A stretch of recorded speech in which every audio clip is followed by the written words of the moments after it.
حضرت حذیفہ رضی اللہ عنہ بیان کرتے ہیں رسول اللہ صلی اللہ علیہ وسلم نے فرمایا امل نہ بن وہ اس طرح کہ تم کہو اگر لوگوں نے اچھا سلوک کیا تو ہم بھی اچھا سلوک کریں گے، اور اگر انہوں نے ظلم کیا تو ہم بھی ظلم کریں گے، بلکہ تم اپنے آپ سے عزم کرو کہ اگر لوگوں نے اچھا سلوک کیا تو تم بھی اچھا سلوک کرو گے، اور اگر انہوں نے برا سلوک کیا تو تم ظلم نہیں کرو گے۔ حضرت ابن مسعود رضی اللہ عنہ بیان کرتے ہیں جب یہ آیت نازل ہوئی، ترجمہ: جو لوگ ایمان لائے اور انہوں نے اپنے ایمان کے ساتھ ظلم کی آزمائش نہیں کی، یہ رسول اللہ صلی اللہ علیہ وسلم کے صحابہ رضی اللہ تعالیٰ عنہ پر گرا گزری اور انہوں نے عرض کیا اللہ کے رسول، ہم میں سے کون ہے جس نے اپنے آپ پر ظلم نہیں کیا؟ رسول اللہ صلی اللہ علیہ وسلم نے فرمایا اس سے یہ مراد نہیں بلکہ اس سے مراد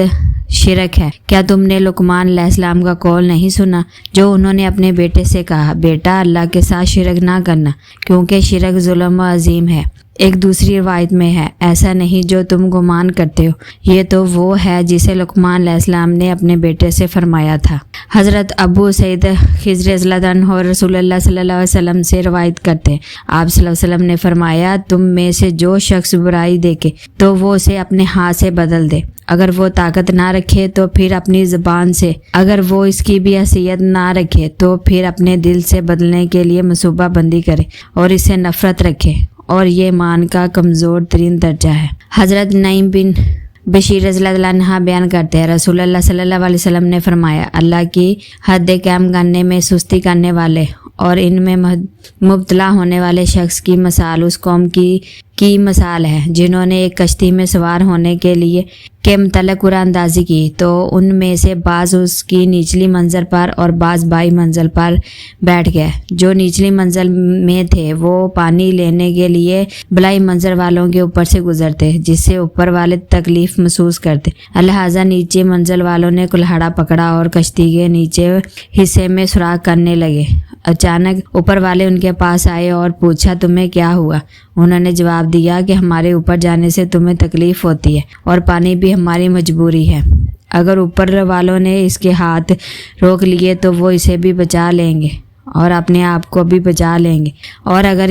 اس کے حال پر چھوڑ دیا گیا تو وہ اسے بھی ہلاک کر دے گا اور اپنے آپ کو بھی ہلاک کر لیں گے۔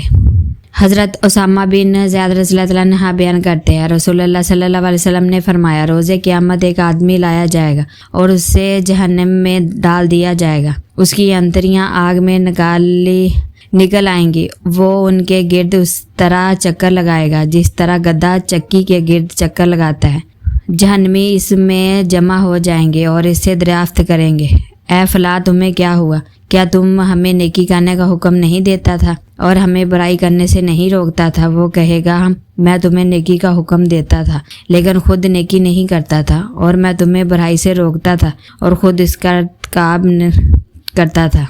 حضرت حذیفہ رضی اللہ عنہ سے روایت ہے کہ نبی صلی اللہ علیہ وسلم نے فرمایا اس ذات کی قسم جس کے ہاتھ میں میری جان ہے، تم ضرور نیکی کا حکم کرو اور برائی سے منع کرو، ورنہ قریب ہے کہ اللہ تم پر اپنا عذاب نازل کر دے گا، پھر تم اسے دعا کرو گے لیکن وہ قبول نہ ہوگی۔